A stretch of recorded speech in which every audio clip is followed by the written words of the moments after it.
Welcome, everyone.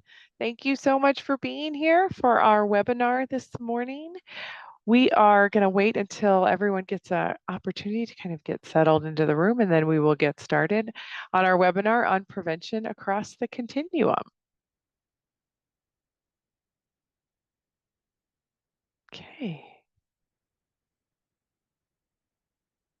Wonderful. Looks like we still have some folks coming in.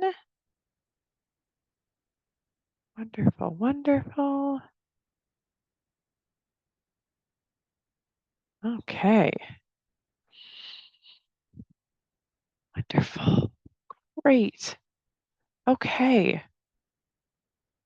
Well, as people come in, I want to just respect that you are here on time and thank you for being here on time.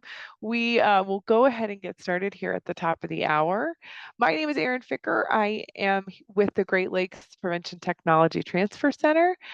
I'm here sitting in Chicago, Illinois, and I am delighted that you are here joining us from, I'm guessing, all around the area and maybe even the country.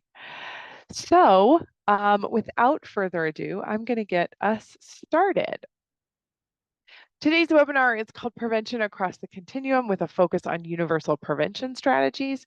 It's the first in a three-part series that is, loosely a series. I encourage you to go back to the PTTC website and consider registering for the other two, which are on selective and indicated populations and selective and indicated prevention. So we're excited to have Ashley here. We want to welcome you and ask that as you come in and get settled, that you please put in the chat your name and your organization, maybe where you're from as well. So I would put Erin Ficker. I'm with Great Lakes PTTC, and I'm located in Chicago, Illinois. So that is wonderful. And then you'll also see that we've put up a poll where we're asking you about your comfort level with what used to be called the continuum of care and is now referred to as the spectrum of MEB. Ashley, give me an MEB because I never remember.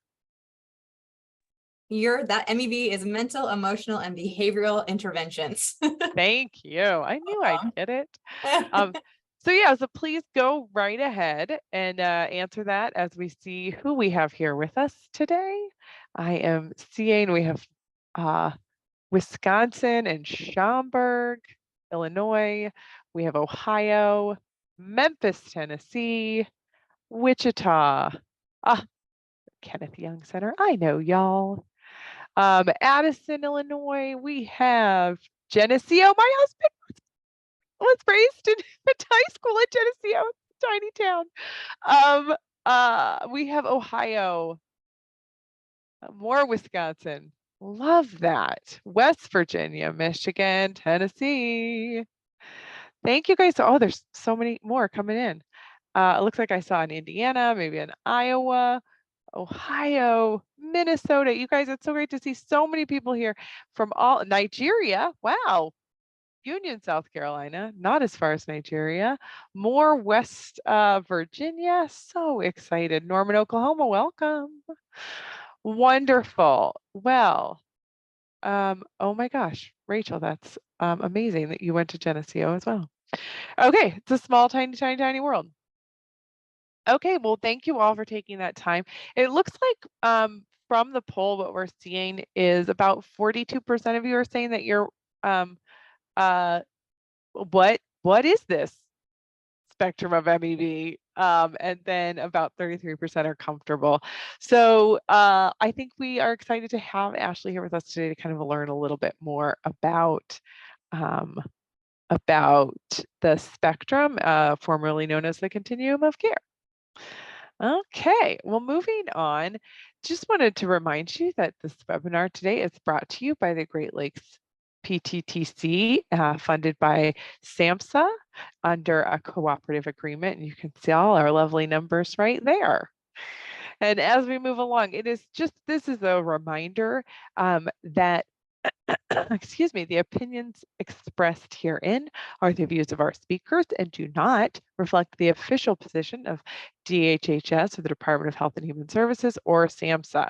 There's no official support or endorsement of the opinions described here, and that should not be inferred.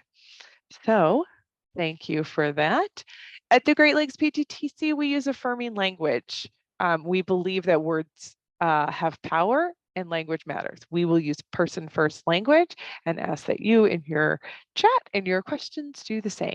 We believe it is truly important. Wonderful. So just a few housekeeping things before we get started. If you have any technical issues, Shannon Cassidy is here to help us. You can direct message her from the bottom of your screen, and she'll be happy to assist you. You can also reach out to me if you're having any issues. If captions or live transcripts would be helpful, use your Zoom toolbar to go ahead and select that under the More section. We also, if you have questions for the speaker, please put those in the chat at the bottom of your screen. We will try to answer those either at pauses along the way or take some time and we will take time at the end of that presentation. So Shannon and I will be keeping track of those questions as they come in. You'll be directed to a short survey after this session, and we would really, there's only one really written here, but I really would appreciate it if you could take the time to fill it out. It only takes about 3 minutes, and it does help us to continue to improve our services for you. Certificates of attendance will be sent out to people who attended the full session. If you do not attend the full session, we are unable to give you a certificate. It can take up to 3 weeks for those certificates to go out. So please be patient. If you don't receive it after that period of time, feel free to reach out to Shannon or myself and we will get you there. Okay, so if we can stop sharing these slides, I am excited to introduce to you Ashley Bodiford. Ashley comes to us as a prevention specialist and expert from South Carolina.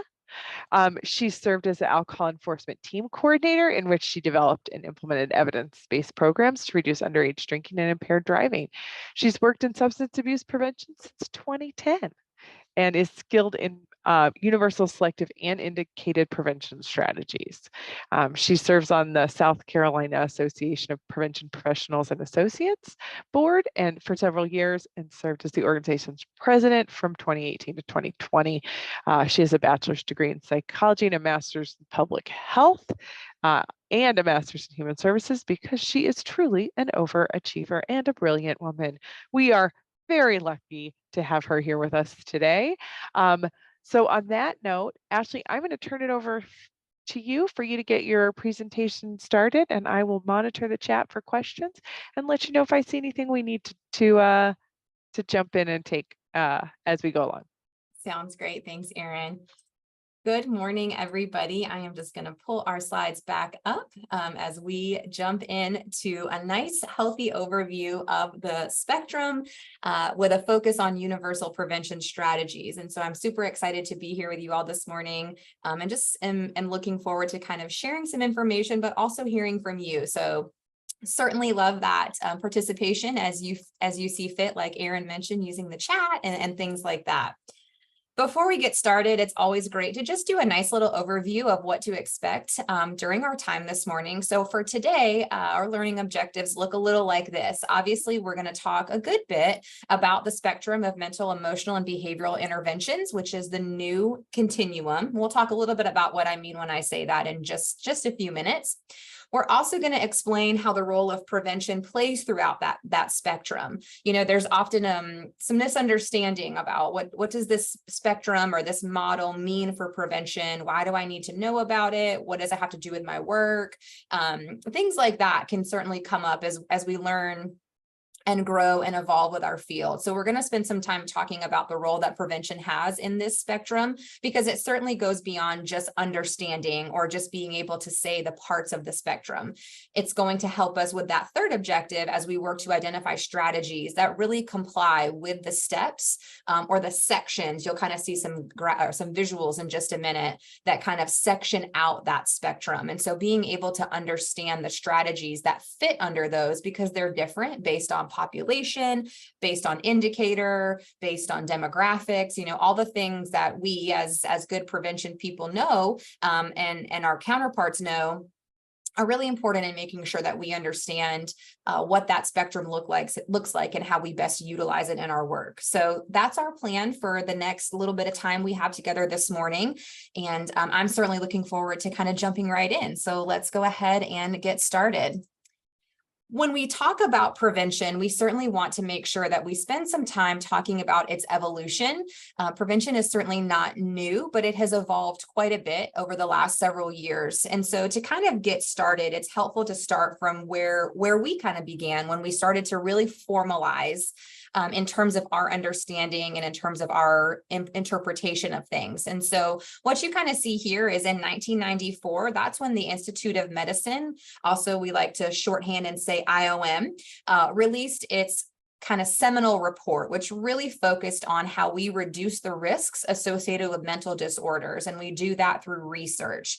And so this information really included substance use disorders and how we prevent substance misuse as a primary component in the report. And it did that by doing a nice overview of focusing on research that outlined the understanding of risk factors as being key to reducing mental disorders, while also aiding in understanding prevention science, which at that time was really kind of taking strides in understanding how we select, how we implement, and how we evaluate all those evidence-based strategies or interventions that we are tasked with implementing. So this was kind of a pivotal moment for our field when we really got connected to some science, some research-based things, and really doing a nice comprehensive overview and understanding that there are things, behaviors, indicators, processes that connect, that make people more susceptible or more at risk for developing a substance use disorder, which we affectionately call risk factors. It really started to paint a picture to understanding what that looked like for us. So that was some great groundwork. And then we had some time in between 1994. You'll see there that again in 2009, the IOM again released another type of report. This one was the Preventing Mental, Emotional, and Behavioral Disorders Among Young People, which was talking about progress made thus far and also the opportunity for some possibilities. So it was a nicely done report. And it really helped us to understand through demonstration the number of mental, emotional, and behavioral disorders that really are preventable. And so when we talk about that term, mental, emotional, and behavioral disorder, we're talking about both disorders that are, diagnosable using the DSM-5 or 4 at the time in the 2009 manual. That criteria and the problem behaviors that were associated with those types of problems or those types of behaviors. And it went through a lot of different things, not just substance misuse, but it went through violence and aggression, antisocial behavior, a lot of many mental, emotional, and behavioral disorders, especially among youth. And what this report helped us understand is that they existed on a continuum. So really understanding that it lands at different places for different people. And when you connect the indicators, we start to understand why, and we also understand what we can do about it.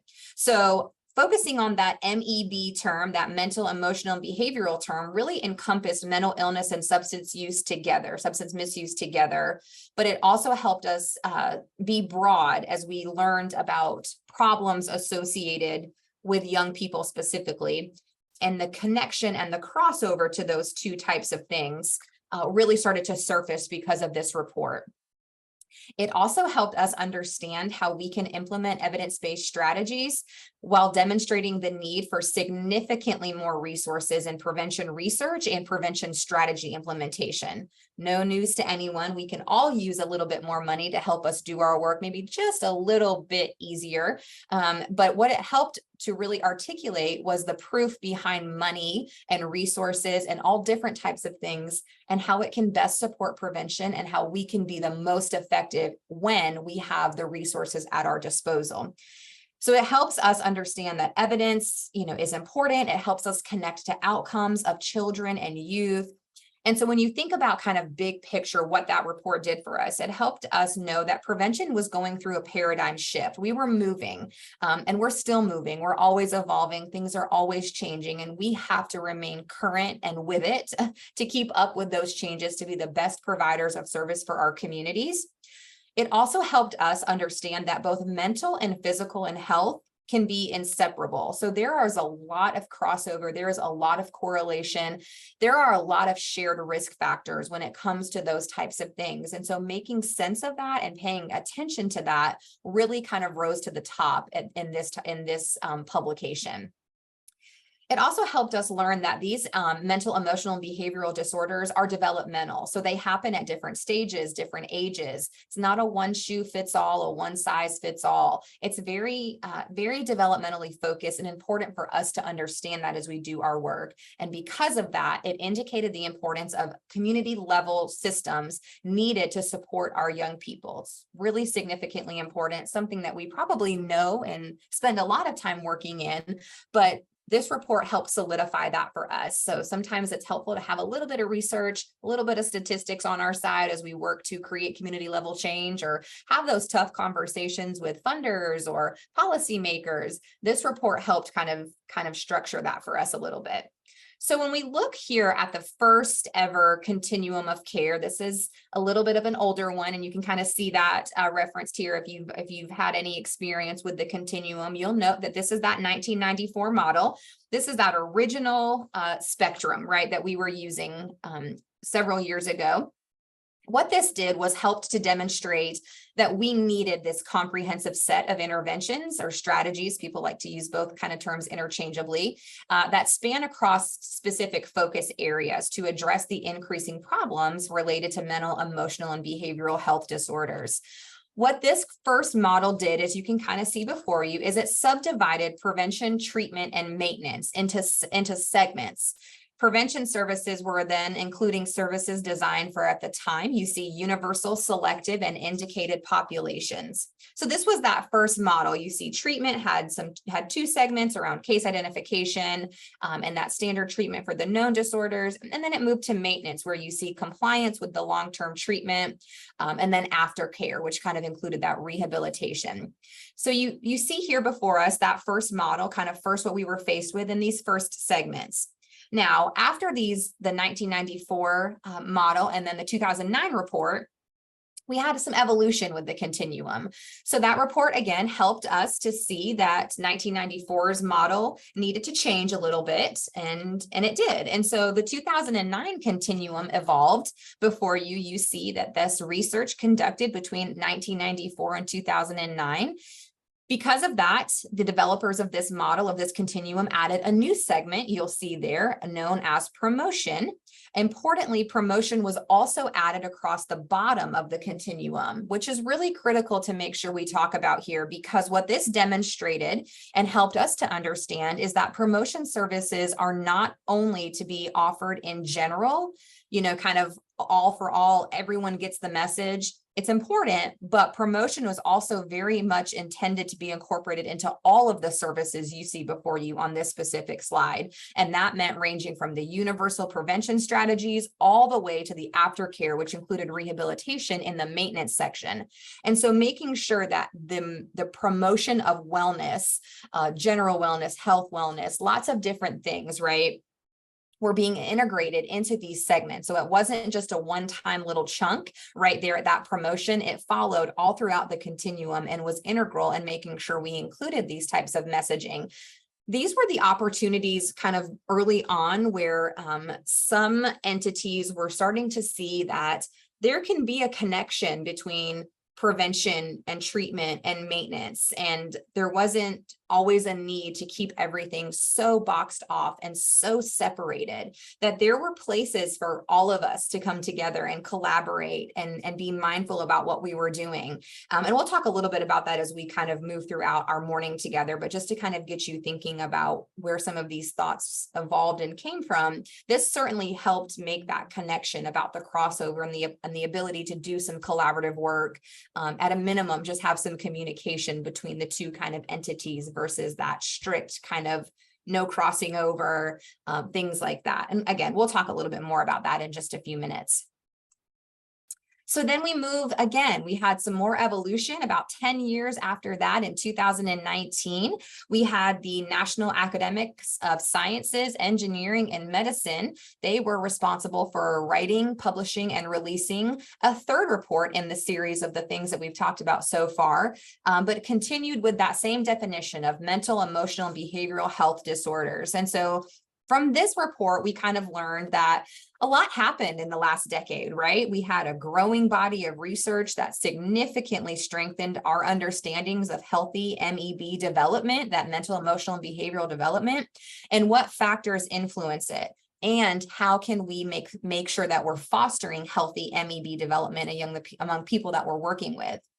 So what we know is 10 years have gone by. Our nation is still working to effectively mitigate risks that are connected to lower level MEB health outcomes. These risks still remain prevalent. What we've seen is not a lot of significant reduction in the prevalence of those specific risk factors that were pointed out in the publications in 1994, 2009, and again confirmed in 2019. It's probably safe to say that we know that if we looked again, there would even be more risk indicators post 2019, as we all have come through the year of 2020, that we were impacted so greatly by the COVID-19 pandemic. And that opened up a whole nother category of mental, emotional, and behavioral health, situations for so many different people. So what we know is that this information is still so very relevant to the work that we're doing and really should be integrated and understood as we work to do effective prevention in our communities. So when we look now at 2019, we have a new model, a little bit new, not significantly different. Probably the biggest thing, at least for me, is the title, being someone that came into the system when the continuum of care was the word. It's hard to shift and not call it that anymore. So what we now refer to the continuum is the spectrum of mental, emotional, and behavioral behavioral interventions. We can shorthand that to MEB. And you'll see some similarities, right? It's still kind of that half moon. We still have the nice little segments, but it's grown and it's evolved. And so a little bit we want to talk about here is making sure that it's more than just a name change, right? I'm kind of being silly about that's one of the big things personally for me to have to remember, but truly what we want to take away from this is prevention practitioners and our counterparts, right? Our partners, our collaborators, our colleagues, really need to make sure that we understand and they understand that this change is more than just a name change. It's also how we as prevention practitioners and professionals apply this tool. And so what you're first going to note, and you probably have already seen some things that look a little different, first and foremost is promotion has expanded. So it's not just one little segment, it's now three underneath promotion. We have three segments: societal promotion, community promotion, and individual and family promotion. And the reason this happened is because there was understanding that we needed to increase promotion services focused on different levels that influence health and well-being. So even expanding that understanding that promotion just means one message, one term, one group, everybody gets the same thing. It's a little different now, right?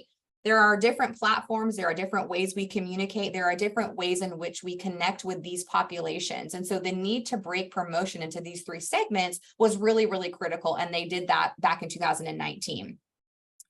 You're also going to see, I hope, that some of these segments are different sized, right? So for promotion, you're going to see that community looks the largest, followed by individual and family, and then societal. The same is true as you move across. Preventions look a little different too in terms of size. And this is because where More MEB interventions should be focused when developing and implementing your comprehensive prevention plans. More time, more strategy, more focus, more resources really need to be going into those larger chunked segments. So that's why you're going to see a little bit of a difference in sizing. That certainly was intentional. So there's no argument, correct, that we need MEB interventions in every single category along this segment, along this spectrum. All of it needs to be included. Every intervention should incorporate promotion into it as well. However, what you're going to see is we need greater proportion of strategies that focus on community promotion, and universal prevention. So when we talk about that, there might be some questions like, what does that even mean? What does promotion even mean? What are the three things defined as? And then you get to prevention. And isn't that just promotion too?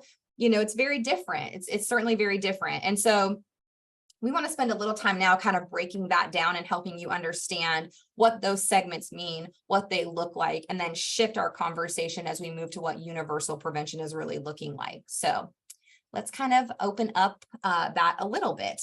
What we know is that some of the highlights, and we kind of touched a little bit on these, but as we move to these specific segments, we know that this spectrum is now focusing on illustrating comprehensive approaches to prevention, right? The sizes of the segments are adjusted to like we were mentioning, to reflect where those strategies really need to be focused, and focusing specifically on that big change around promotion, breaking it down into those three new segments that we talked about. So let's talk about those three segments first.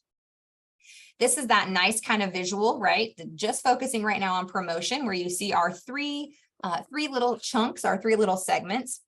And to first kind of understand, it's helpful to know what promotion even means, right? And so this is where we are really involving interventions, which could be programs, practices, environmental strategies that are really focused on enabling people to increase control over and improve their health.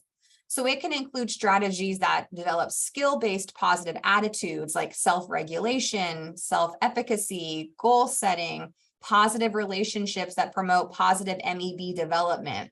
The focus here, kind of a good reminder, the focus on promotion is really on that general well-being with goals of enhancing people's ability to achieve developmentally appropriate tasks and acquire that really positive sense of self-esteem, well-being, social inclusion. It also helps them to strengthen their ability to cope with adversity, which comes up a lot in communities, right? And so this is where that type of work can really take place and take shape.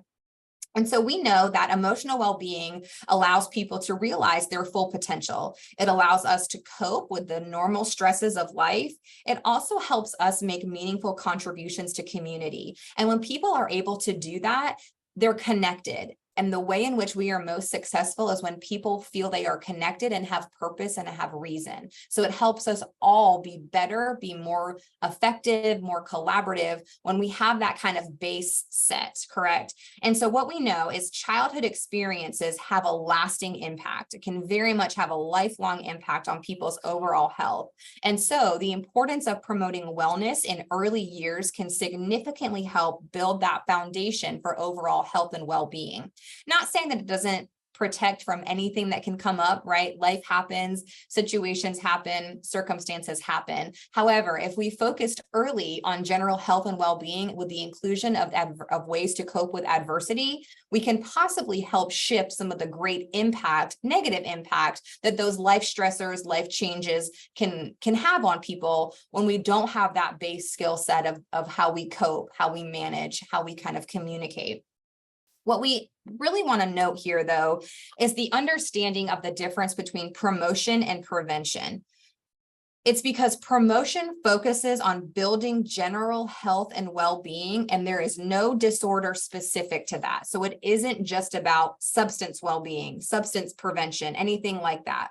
Promotion is talking about general overall health and well-being, emotional, behavioral, mental. So it takes on kind of a large summary, right? It's not just about eating healthy or, taking the precautions you need to take care of your mental health or how you regulate emotions. It's all of that. And then there's some crossover, right? We know that there can be connection between those types of things. And so it's important to focus first on that knowledge point. When we move to prevention, that's where we're talking specifically about strategies or interventions that focus on impacting the risk and protective factors that influence specific disorders, diseases, problematic behaviors.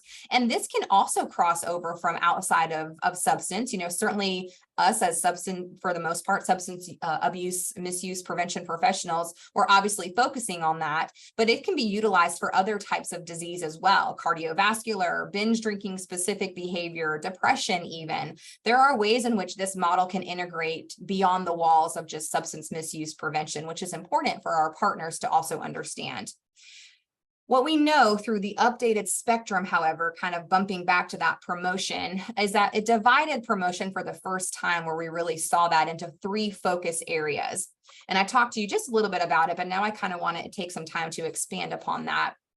So when we say societal, we are talking here about strategies, programs, policies that are very specific to promoting health and well-being at the full societal level, meaning this could include economic factors, maybe some media, discrimination topics, and other broad factors. For example, it could be, policies that address poverty, policies that address structural racism, discriminatory practices, things like that come up in our community can really be impacted here at the societal promotion level.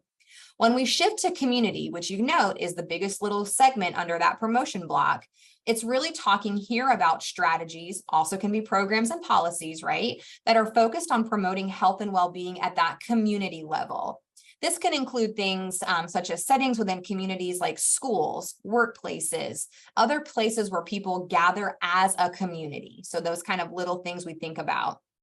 Again, this could be an example here, could be community level policies that are going to promote that access to early childhood education, for example, positive policies that impact school climate. Perhaps something that ensures community members have access to healthy and affordable food. Things like that are where we're getting into that promotion. It's still strategy, but it's not specific. It's about that general well-being. We haven't really delved into any type of risk or protective factor here yet. That comes when we move to prevention. And then the individual and family, a little larger than societal, but not quite as large as community. This is where we're focusing on programs, policies, strategies that are going to promote health and well-being at the individual, peer, and family or other relationship levels. So it could connect a couple of different pieces here. When we think about this, we think about, policies that support paid family leave, for example, or implementing and enforcing, that's important, right?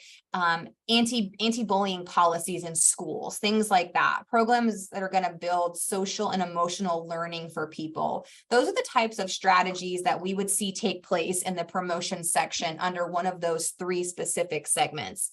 We're not saying that they're not going to be some maybe crossover into prevention with some of that stuff, but those specific things that we just broke down are not considered prevention strategies. That's promotion because it really focuses on that general health and well-being of the specific group you're working with. Now, what we point out here is because community, that little chunk, that little segment is a little larger, it would be suggested that that's a good starting point for communities who are looking to really increase their health promotion. Start there, start at that level, while being sure to kind of build in promotion across societal and individual and family. Sometimes it can be tough to take on all 3 at once because the strategies look different, right? And we want to make sure we're not just kind of cookie cuttering and copy pasting strategies across those segments because they're different and they need to be different, and time should be spent on determining which the best strategies are going to be for that specific community, that specific plan, the specific indicators, and the specific goals, right? So that's kind of what we mean when we talk about promotion and what we mean by breaking it down across those 3 specific segments. When we move to prevention, which kind of comes just gradually next, we're going to focus here on 3 segments as well. These terms may not be too terribly new to some of you that may be familiar with how we break down prevention, reach, and intervention, but we still want to talk a little bit about them. So we've moved now from promotion to prevention, too many P's, which focuses on strategies that are really occurring. This is important to remember, everyone, prior to the onset of a disorder. So no disorder is made still at this point on the spectrum. And what we know is these strategies are intended to prevent the occurrence of the disorder or reduce the risk for the disorder. So we're going to talk a little bit about occurrence, but also risk associated in just a second. Prevention is still very, very much about striving to optimize well-being. It just looks different than promotion. So that's why there's that nice, clear, specific, clean break as to what we're talking about. And so when we talk about prevention strategy, that we're talking about how we specifically prevent drug misuse, excessive alcohol use, and how we improve quality of life, how we improve academic performance, how we can improve workplace productivity, how we can improve preparedness of community groups or specific partner groups, how we could reduce crime and criminal justice expenses and occurrences, how we reduce motor vehicle crashes and fatalities, how we lower healthcare costs, possibly. There are lots of different things, right? And so how we can incorporate and change those types of things and those behaviors really is what happens in prevention. Now, you're going to also see that according to that IOM, right, that we are still addressing prevention at 3 population levels. So these 3 chunks are specific to the population, similar to promotion.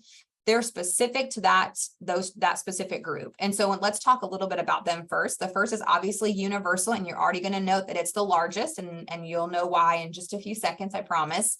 But this universal focus is really talking about how we focus our work, our strategy, our intervention on general public or a population subgroup that have not been identified to utilize to come to us or to receive our services on any basis of risk. And so this is just kind of that initial group, right? No risk associated, nothing like that has been identified yet with this specific group. And that also talks a little bit about why it might be the largest as well. So people may ask, like, what does that mean? What does universal prevention look like? So some examples of universal prevention might look like education for physicians on prescription drug misuse. And the way that that's universal is because it's a whole subgroup. So we're talking about all physicians, and they've not come to us based on any type of risk identifier. We just want to be preventative and do our due diligence to provide education and information to all subgroup that has a pulse and has a impact on the group that we want to create safe and healthy communities for. So we provide them education and information so that we're all on the same page when it comes to prescription drug misuse. It could be a skill-based educational curriculum for all middle school students. So you're kind of seeing themes, right? It's all the middle school students are all getting the skill-based education curriculum, not just a certain subgroup. That may come at a different time, right? What this is important to note is this requires us to make sure we have specifically defined our group, and we are clear on exactly what we want our outcomes and reach to be. So what we note is that if we are implementing a universal prevention strategy, it should be equally appropriate for anyone in our defined population group. So if anyone is outside of the scope of the universal reach, meaning no risk and nothing like that has been identified, then it makes sense. If not, we need to pull back a little bit and kind of assess and identify what might need to take place, not just continue to carry out the strategy because we're already here and we want to just go ahead and, just kind of do what we said we were going to do. We want to make sure that we're protecting the people that we're serving. And by doing so, we make sure that we've done our due diligence to assure and confirm that they're in the correct type of strategy group based on these specific indicators. So next we talk about selective, like what does that mean, right? Selective interventions are now moving and they're shifting and they're focusing on individuals or subgroups of a defined population whose risk of developing a behavioral health disorder, to include substance use, is significantly higher than average, right? What we note about selective is oftentimes their risk is not based on their own decision, action, behavior. They didn't necessarily do something to place themselves at a higher risk. So let's talk a little bit about what that might look like. So some examples of selective prevention strategy could be prevention education strategies for maybe new immigrant families in the community who possibly are also living in poverty with children, right? So the children are at risk because of some of the risk factors we've identified, but not by their own doing and not by anyone's doing of anything ill-intended. Just things happen, right? And so we need to be prepared to understand that. It could be peer support groups or educational groups for individuals with history of family mental illness or family substance use disorder, things like that, right? We're at risk, but not because of our own choices or actions. It could be an educational curriculum, perhaps for students who have one or more parents who are currently incarcerated in the criminal justice system. Again, all falling back on that same theme of strategies for a group of people who are at risk, but not by their own choice or doing. So that's important to recognize the difference there as well. And then the third little chunk there, just a teeny tiny bit smaller, is indicated prevention. And that is when we have strategies that focus specifically on high-risk individuals who are identified as having minimal but detectable signs or symptoms of substance use disorder or some type of diagnosable disease or something like that that comes to place, that foreshadow any type of behavioral health disorder. Important here to remember is that there is still no diagnosis at the indicated level.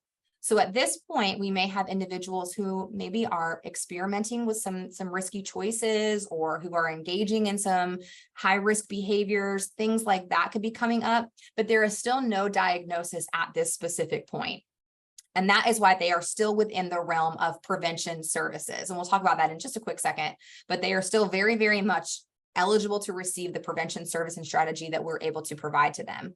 What we know here is some examples that may fall under this indicated timeline, this indicated chunk, are information and referrals for young adults who violate campus or community policies on alcohol and drugs. So let's say they go to a football game at the school has a no substance use policy, regardless of if it's a football game, it's after school hours, it's still on school property. Maybe the kids are drinking while they're at the game, they possibly get in trouble and they're referred for some type of service. That's an indicated prevention group, right? They've engaged in some risky behavior. We're not at a place of diagnosis. And so what are some things we can do to possibly shift that a little bit? Could be some screening and consultation with referrals for other types of those. Maybe someone who came into the emergency room with an alcohol-related injury, maybe some screening takes place to identify where they best fit, where they may need some service. Those are some solid examples of indicated prevention. What's important to note here is universal is larger than selective or indicated. However, it doesn't mean that it's more important. That's a good reminder. It doesn't mean that's the only prevention we should be doing. We really want to make sure we're looking at all three segments equally. What we know is that research does demonstrate that universal programs do, though, have a greater impact on changing overall substance misuse rates.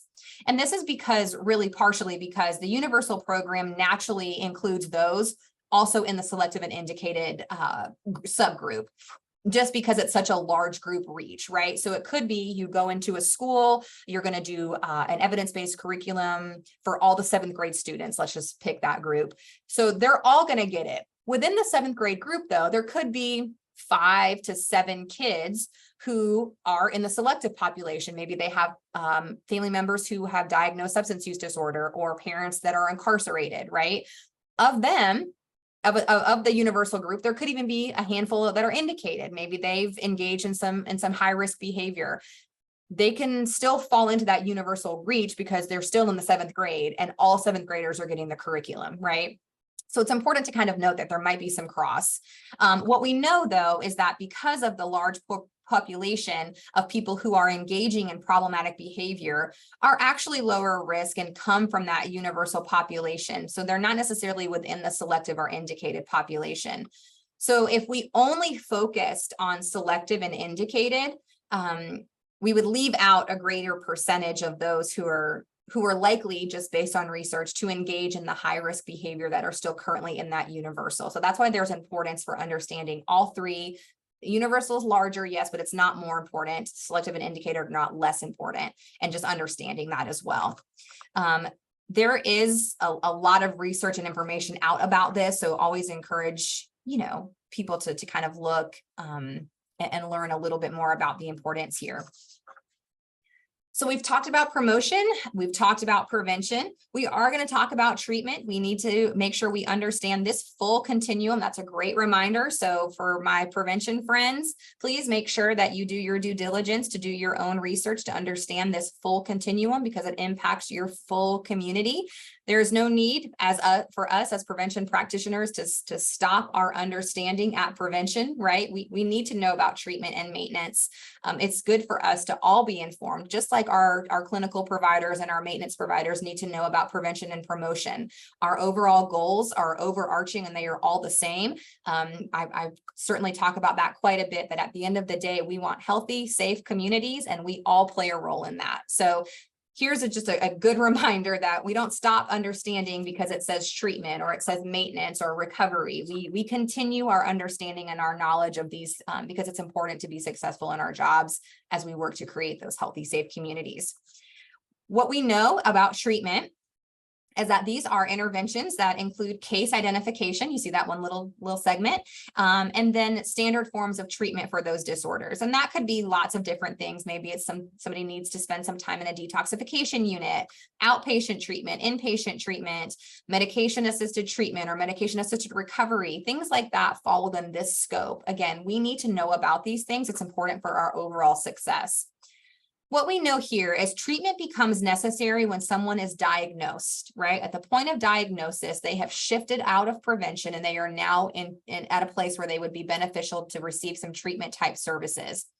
What we know here is, unlike most prevention services and strategies, treatment is going to work most effectively at the individual level. Now, don't misunderstand, it very much will probably or may incorporate some family into some type of treatment program.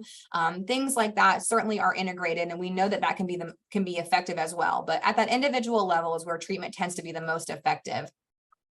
What happens then is that successful treatment will move people into maintenance of their treatment strategy that works for them. So it's like a lifelong thing, right? So we get to a place of maintenance where we're continuing to practice the strategies and skills we learned in treatment to maintain the place in life that, we want to be at. And so we know that this happens here because of those things.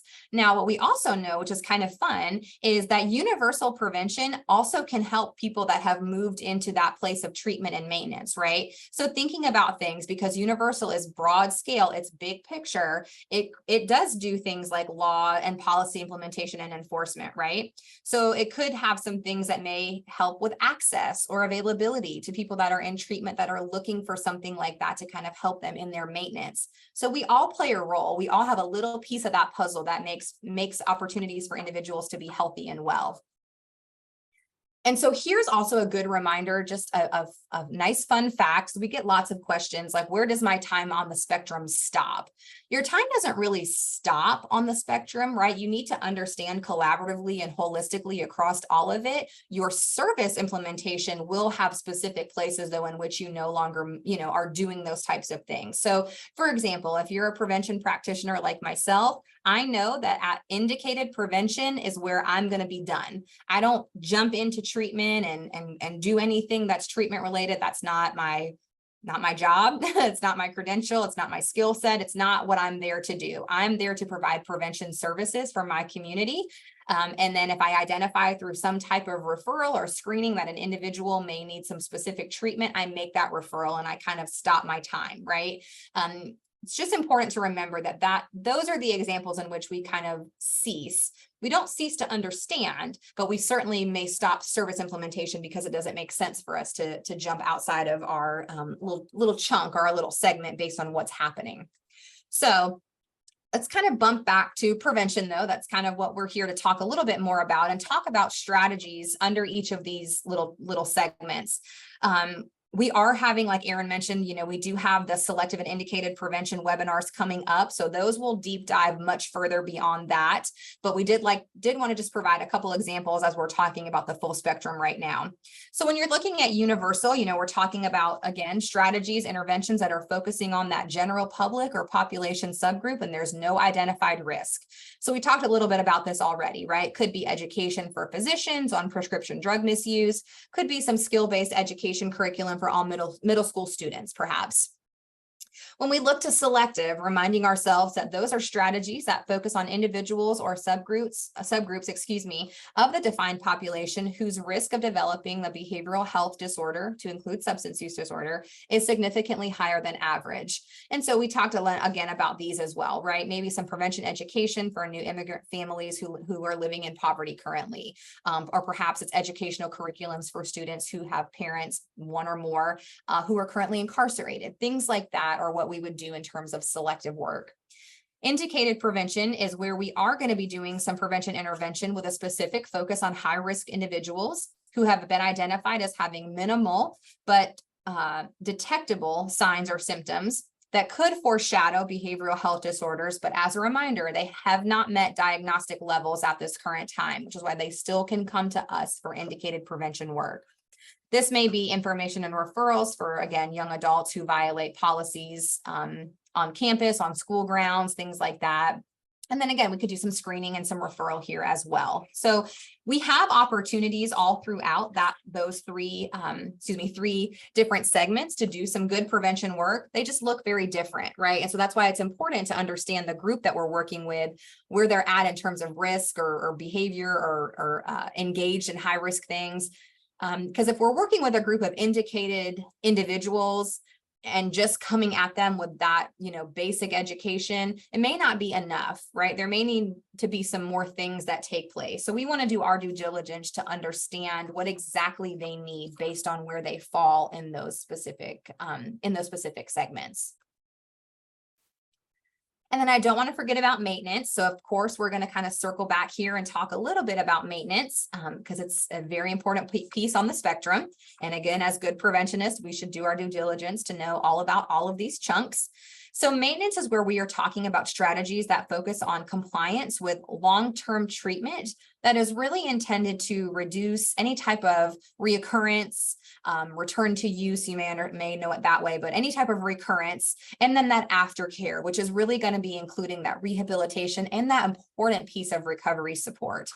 And so when we think about recovery, there's probably lots of different kind of definitions or ways to kind of think about what it is, but really this is a process of change, right? Which individuals are improving their health and wellness, and they're really at that place of seeking a healthy lifestyle, and they may achieve that through a lot of different ways, a lot of different means. And so we know that prevention has a role, certainly, in understanding maintenance. It may be that we, also provide some resources to individuals. There's lots of different things that can happen here, but really understanding that full spectrum is really important to make sure that we're doing our best work at our best community level as well.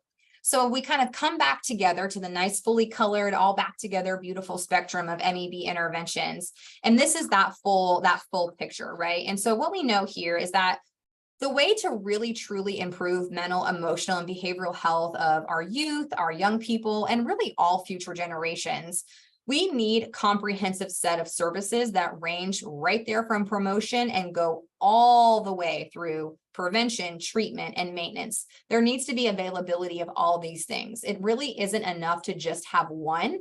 The full spectrum is intended to be implemented fully, right? And so having the opportunity to do that through strategy, through identification of group, through identification of risk, is really critical in our work. What we know also is very, very important, I'm sure no surprise here, but these services ideally should be evidence-based, accessible, and come without stigma. What we know is that there still needs to be increased prevention, promotion services. There still needs to be more community promotion, especially universal prevention. It does have the biggest opportunity for change. It's not more important, it just can produce more outcomes, right? We know that by research. And because of that, you see the demonstration in the updated spectrum with the larger chunks throughout. That was done intentionally. This is so we can make the most maximum impact and reduce the prevalence of mental, emotional, behavioral health disorders and really work to create a society that is healthy and well. At the end of the day, that's everyone's goal. That's what we all strive for. That's what we all work for every single day. Our communities look different, but our goals are very much the same, right? So a nice review of that spectrum is important.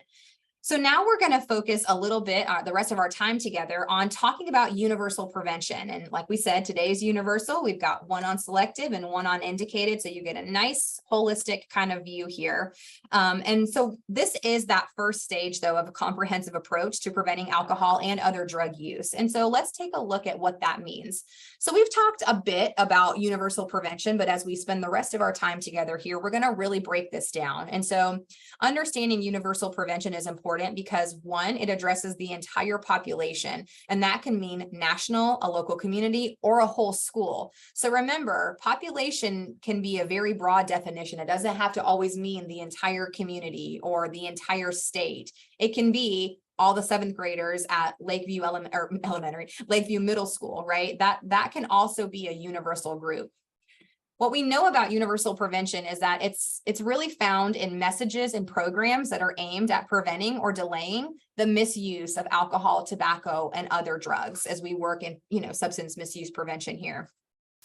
When we talk about what does that mean in terms of the general population or subgroups, like what do we mean by that? We kind of talked a little bit about that on the first bullet, but it can be broken down very specifically. So it can be senior citizens, it can be adolescents, it can be women, men. There are ways, and there are very broad and very many ways in which you can define population, right? So it's important to note that. What we also just always come back to for these specific subgroups is that our overall mission, our overall goal and purpose with universal prevention strategy identification and implementation is really about preventing the problem, right? We want to make people aware. We want to make people understand what can happen, the impact, while also making sure that there are opportunities for people to engage in resources available to them, should they kind of be tinkering on those lines of the segments, right? So when we talk about universal populations and universal work, we know that these strategies are directly serving that identifiable group of participants. But again, good reminder, no individual risk identified at this time. So we may have some school-based curriculum for high school students. We may have some after-school programs for all of elementary and middle school students. We may have some parent education programs, right? Some effective parenting things can happen in the universal population. None of these types of things are because of somebody at risk. Now, through an after-school program, may we identify some risk? Sure. At that point, there may be some conversations that take place about additional services for those specific individuals, but it doesn't happen in the universal setting. If we're there to do the full after-school program, we continue doing so, right? But we do some follow-up, we do some due diligence. We also know that the members of these groups are really at the same general risk, right? They're sharing that same general risk, again, unless we've had something that identifies otherwise. And so the risk can vary.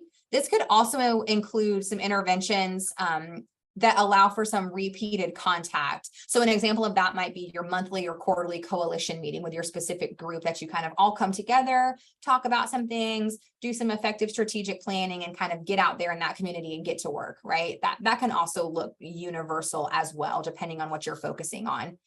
In terms of strategy, though, when you think about universal has some opportunities to break down the way in which we connect. And I mean that when I talk about the next slide. So what I mean here is breaking down and understanding that universal can happen with direct strategy and indirect strategy.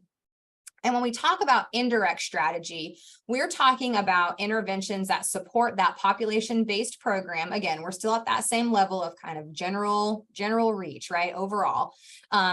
It can also be inclusive of some environmental strategies as well, though. And so we say that because environmental strategies, while the service itself might be direct, the outcome and the reach has indirect kind of outcomes, right? So if we're implementing a policy, that's impacting everyone, not necessarily directly, but indirectly, they're all going to kind of be under that new umbrella of a new policy implementation or adaptation or compliance, things like that. So what you see here are some examples of indirect strategy, which we're kind of breaking down here together, could find shape in establishing local alcohol policies, could be some modifying some advertising policies. Perhaps we do some environmental scanning of the community and identify that 80% of our retail outlets have 75% of their windows and fully covered in alcohol and tobacco advertisement. And what can we do to reduce those advertisement rates and that level, right? Because we know, right? We know that the advertisement has connection to use and things of that nature, especially as it becomes pertinent for young people. And so some modification of some advertising policy can be what we look at in universal indirect strategy. It could also be some communication, right, around social norms and how we shift that paradigm a little bit, right? Like, how does the norm become not using versus using? How do we engage parents to have a shift that it isn't a rite of passage and everyone does it? How do we shift that to everyone doesn't do it? And how do we teach parents to communicate that to their kids? That you don't have to do these things, right? So things like that are what we think about when we talk about indirect. Now, when we think about these specific things, these strategies are timely. My goodness, does a policy change not take time? I'm not sure if you all have experience in that wheelhouse.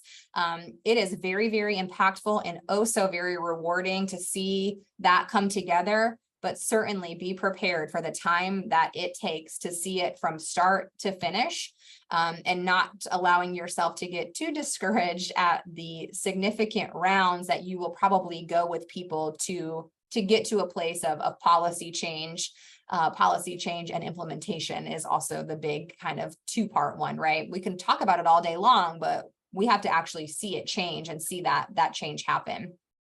So that's an example there, just of some indirect strategies.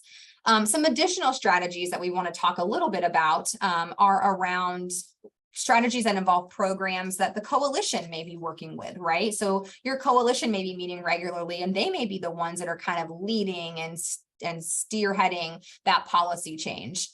It could be some legislative practice, right? Community level ordinance, some more types of policy type work again. Again, this is big picture, high scale, really going to create the most change, because when you change something legislatively, that trickles down to everyone, right?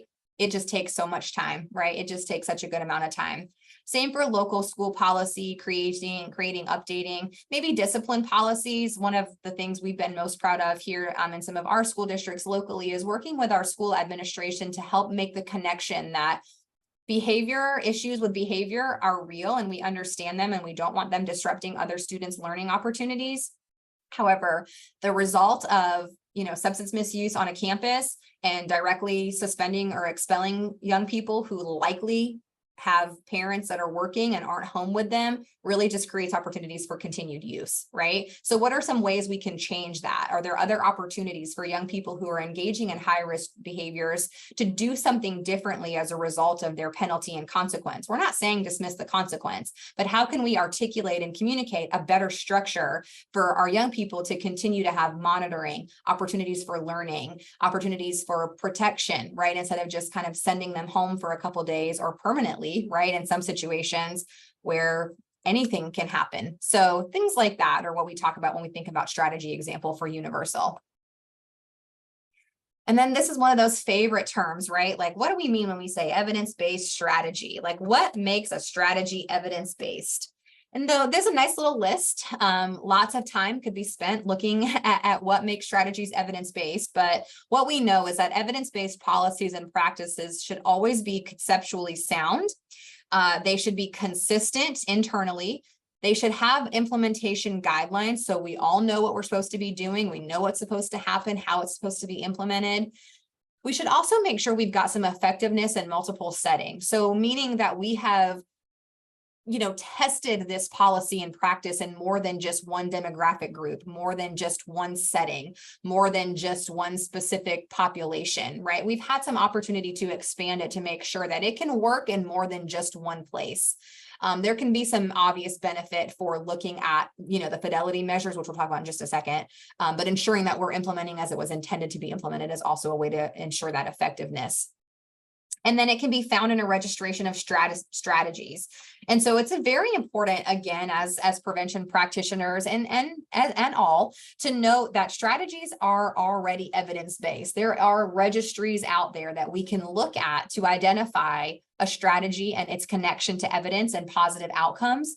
And we shared with you all in these slides just a couple examples of some substance misuse prevention registries.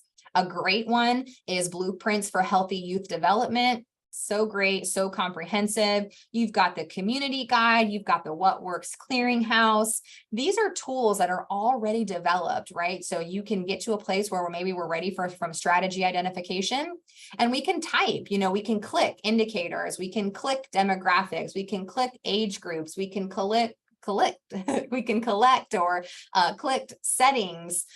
We can look at so many different things to ensure that what we're selecting matches the group we intend to use it with. That's so critically important, right? And so spending some time looking at registries can really be helpful in our work as prevention practitioners. It can also be helpful when you're working with your partners to make sure that they're understanding that we don't just kind of pick, we don't just wake up on a Tuesday and say, I'm going to do this program because I just kind of like it, or, I think it sounds the most fun. No, we've done some due diligence and we've done some research that helped us to identify that this is the most ideal strategy based on research, based in science for the group that we've identified as our target through our assessment process. And here's why, right? And so that's really critical for us to make sure that none of us have lots of extra time, right, or extra resources to just give away to try all the new things. It's great to have some local innovative, don't misunderstand me, but certainly some importance and some emphasis should be placed on utilizing programs that have evidence behind their success. All right, so with that, we have a poll. So I think Shannon is going to launch that for us.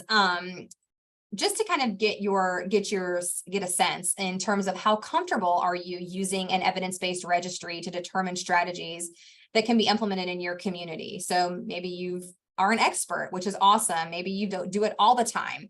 Maybe you just want to kind of figure it out. You're like, I'll just avoid that. Or you're like, I don't even know what you're talking about, that there are registries. So just to kind of get some opportunity to share, what is your sense or your comfort level on using evidence-based registries as you work to determine strategies in your communities? See lots of things coming in. I appreciate the interactive participation on the polls. It's certainly helpful. Very good. Very good. Feel free to keep them coming. I won't spend too much time on this as we kind of are starting to close out. These webinars zoom and move fast, don't they, guys? What it looks like, though, is about 66% of our participants are saying that they feel like they could figure it out, right? They log in, they start playing around in it, and it's comfortable for them. We've got a couple experts, a couple do it all the time, a couple that are just learning about what registries might look like, which is great. That's exactly what we wanted this to be, was a learning opportunity for people to understand, and certainly know that all of us, right, have the ability to figure things out. That happens very frequently in our work. And so really it is about that, pick one or two of those websites and take a little time when you have a little bit and play around in those websites and see kind of what you can pick and how you look at things and what comes up, what can you learn about? I'll tell you, there have been times I've looked and we've thought we were right on par and right on target with the things we were implementing. And when we look back at it, it was like, ooh, yikes, we have missed the mark. Right. And that can be hard. That can be discouraging and difficult. But when we figure those things out, it's time to take a step back and do some reassessment and figure out what we need to kind of do to make sure we're moving our communities forward, not hindering them or causing harm. So always a good reminder about utilizing these types of effective tools and strategies. So thanks, Shannon, for launching that poll, and thanks for participating, everybody. All right, so as we start to kind of end our time together, and we certainly want to leave some time for questions, so I'm being mindful about that as well. It's important to understand, like, what do we do in terms of supporting the spectrum in terms of universal prevention? And so what we know is universal prevention can support all spectrum chunks, all those little segments. Of course, prevention, yes, but it can support treatment and maintenance as well. And I mean that by looking at what universal prevention is doing. So we're implementing policies and laws that restrict alcohol sales. That could benefit for individuals that are in treatment or recovery, right? Again, limiting access. It's more obviously about, age in a lot of places, but it could also be about time. It could also be about proximity. It could also be about locations. Policies don't just mean enforcing the underage drinking age law, right? There are other ways in which we can create healthy and safe communities through policy change. It could also be around creating norms that talk about the consumption of alcohol, right? To create environments of supportive community members in recovery, right? Talking about low consumption, safe drinking, safe serving practices, reducing and impaired driving. All those types of messages are universal, but they touch the full spectrum. They're not just touching people that are in prevention, right? It's across. And so what we know is that that can really help all those types of things when people are, looking and working through treatment or have entered a place of maintenance. And so we know that our prevention work can benefit individuals who are in recovery, both short-term new recovery or long-term recovery. And what does that mean for us, right? What do we do as prevention professionals? So it's always a good reminder that you all as prevention professionals, if that's who's on the call with me, if I have some outside of prevention, it's just a healthy reminder that prevention professionals are essential in building the capacity of our communities to understand the role in which prevention plays and how it impacts the greater context of behavioral health and wellness, right? And so I always encourage when people ask, like, what do you do in prevention? We don't want to give that answer of like, we do a little bit of everything, or, every day is different. We've all done it, right? We're all guilty of it because sometimes it's easier, right? Because it is hard to explain because every day is different and we do a little bit of everything. But that's a nice way to explain what you do in prevention, right? You work to build the capacity of your community to understand its role and the greater context of behavioral health and wellness. A great kind of answer there. And then you can expound upon that, right?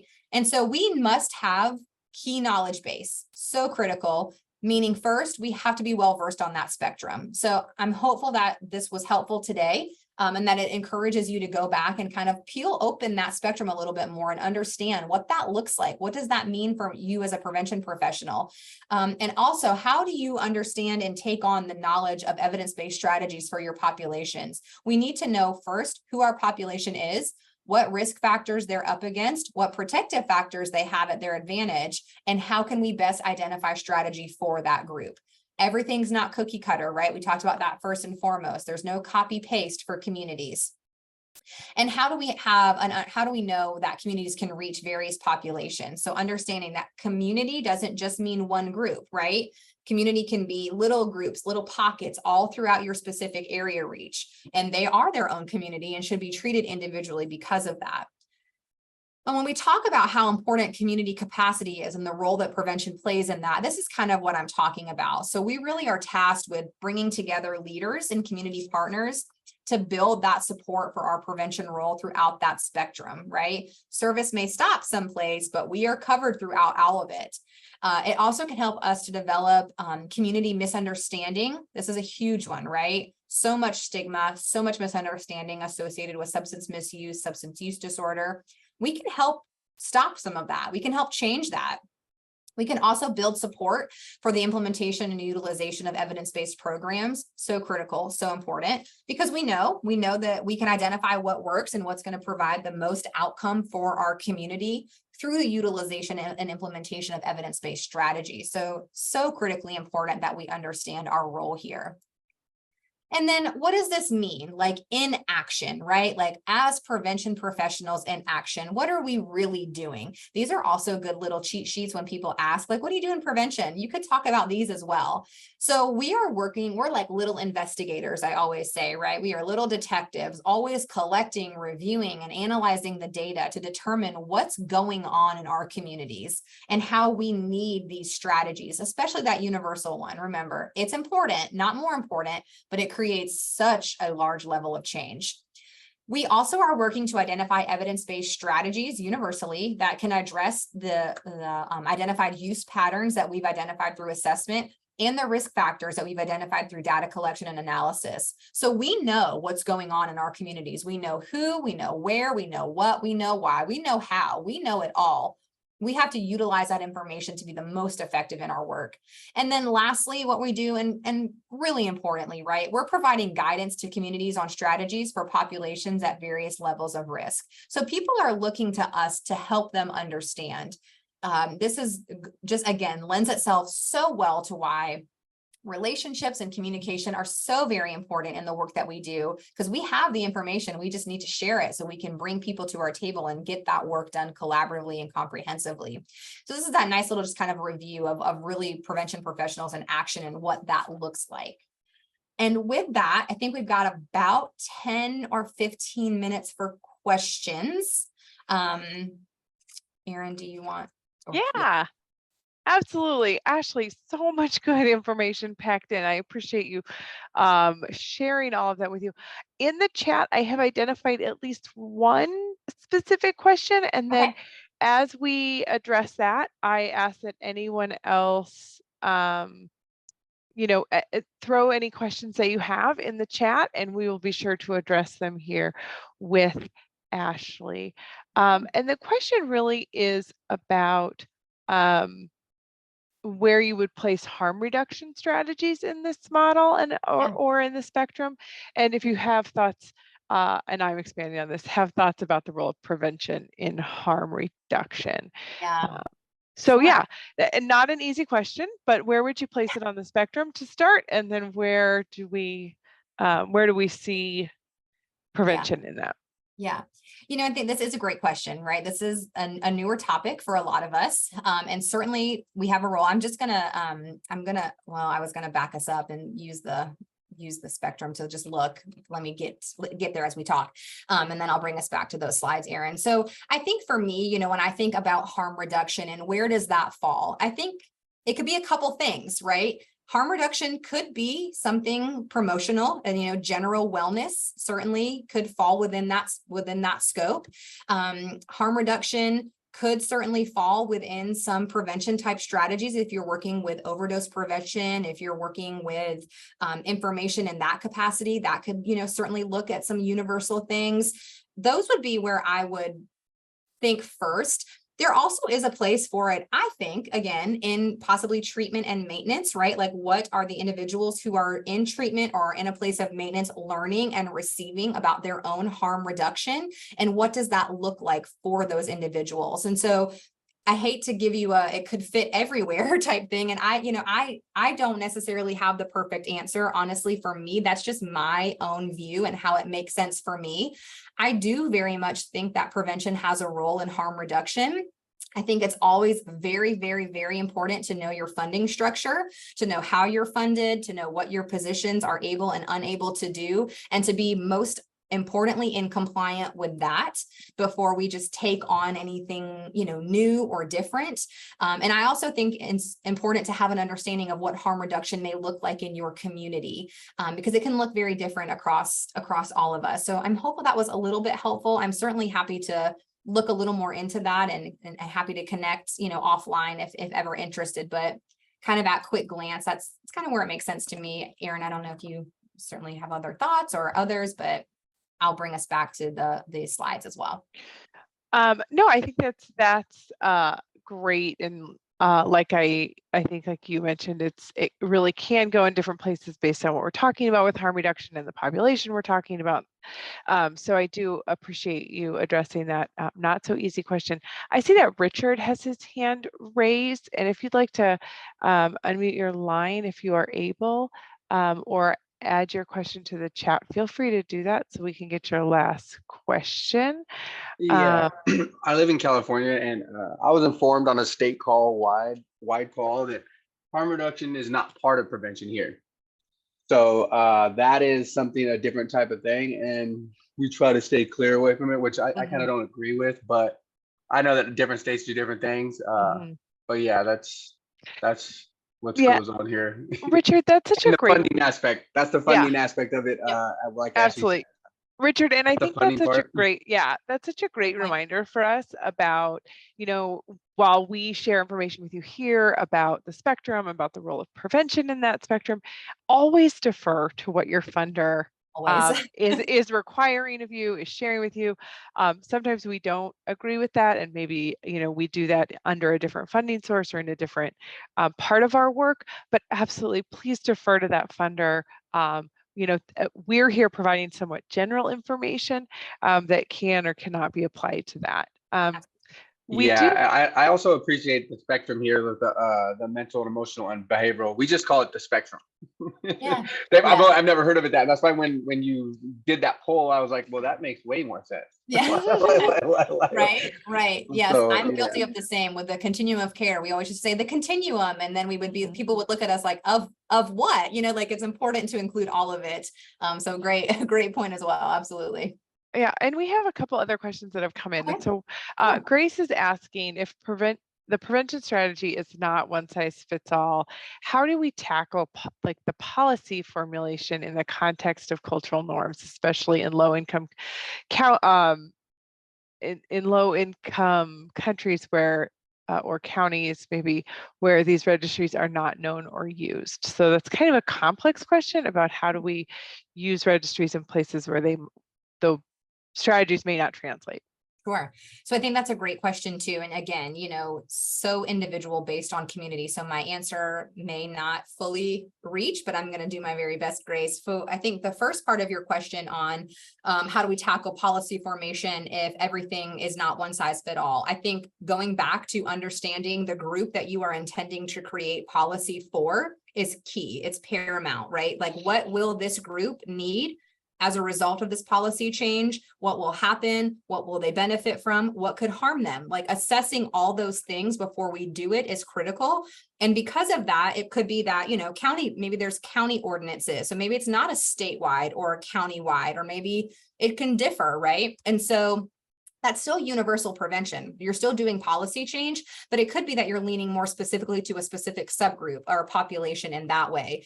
For part two of your question around, especially in low income counties or countries where all these registries are not known or used, I think that's a great starting point to showcase how to utilize the registry and how to look for information and how to identify other innovative practices. Sometimes we always promote the utilization and implementation of evidence-based interventions or strategies, but sometimes we have to start local innovatively. And I think that that's okay to say. We have to start with what works and what's promising, and perhaps it could turn into something evidence-based. I've seen that happen as well. So for me, that's how I interpret the best way to approach that question. I'm hopeful that that's helpful, and certainly if others would like to expound upon that. But yeah, that's where I'm at. That's great. And I think we have a similar question that's come up that Jennifer's asking about rural communities. She says, I live in a rural community where community information is limited. What would you suggest in bridging the gap within an environment such as I described? So we might need a little bit more context, Jennifer, but again, a question about how do we do this work when we're in rural communities that have information challenges or limited information and data. Yeah, this is a great point, and I'm sure one that we have all faced. No matter where our communities are, we all have rural pockets, right? So even for me, I'm in Columbia, the capital of our state, but I have rural pockets in my community as well. And so for me, I start always at just education and understanding of awareness of the problem, right? So rural don't have a lot of resources. Where do we start with them? We start with education, and we start making them aware of the problem.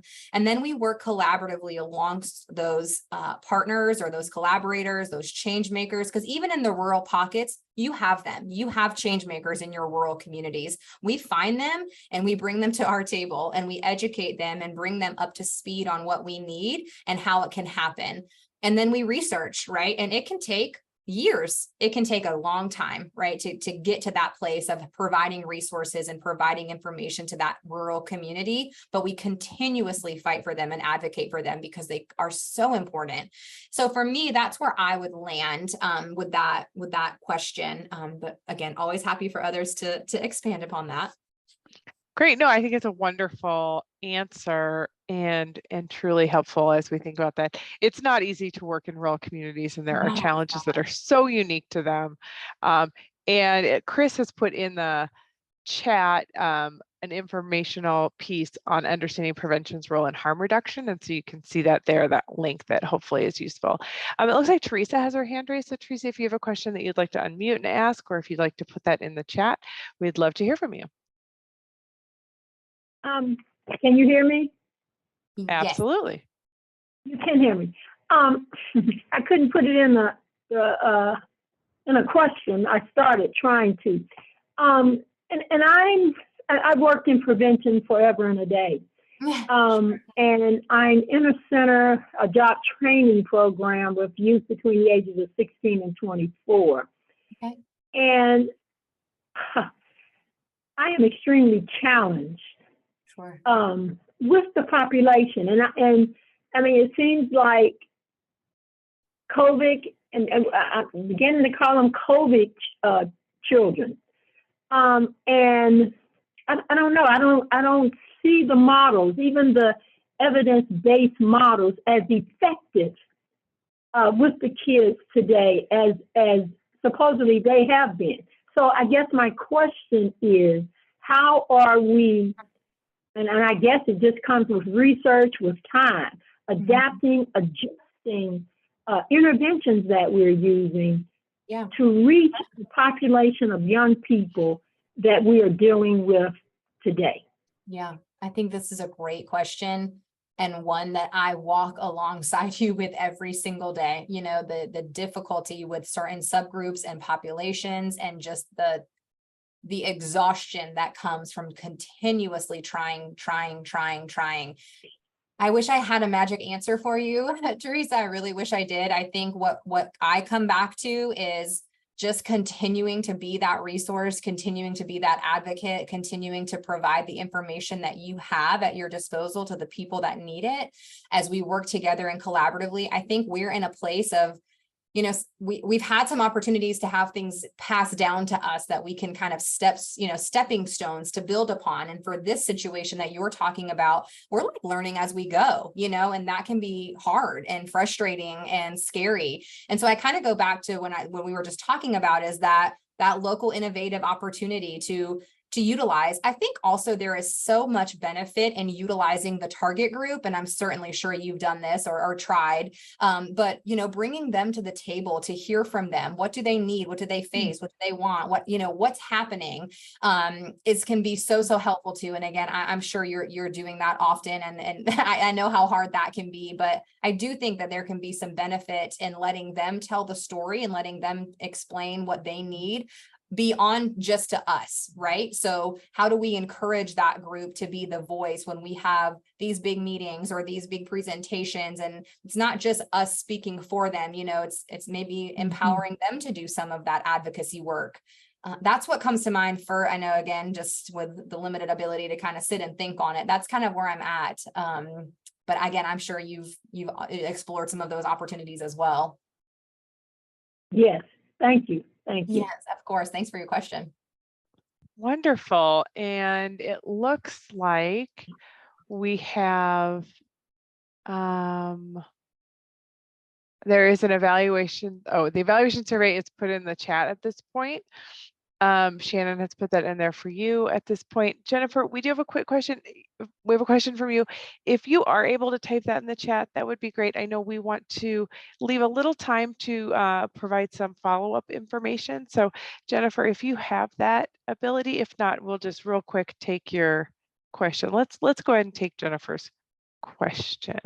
I'm sorry. Yeah, it's kind of long. I didn't know how to really just type it all in there. I thought it. That's fine. No problem. So I'm in a rural community also, and in my community, what I'm trying to do is start a program for incarcerated persons to get established with a recovery coach before release, so that they have somebody that they have a support system once they're released, so they don't reoffend. We don't have like a diversion program or anything because I'm in such a small community. Okay. I was wondering if you guys would have any resources to where I could get some research on those types of programs that I could use in my presentation and my pitch to them when I do it.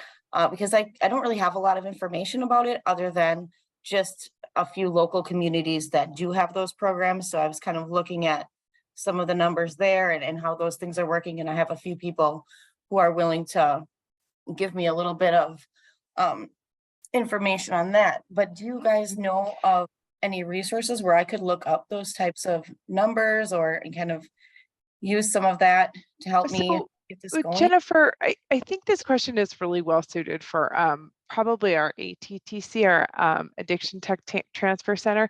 And if Okay. you put your email address in the chat, hopefully Chris Gabrielson is someone who can help you get to that information and get you some support.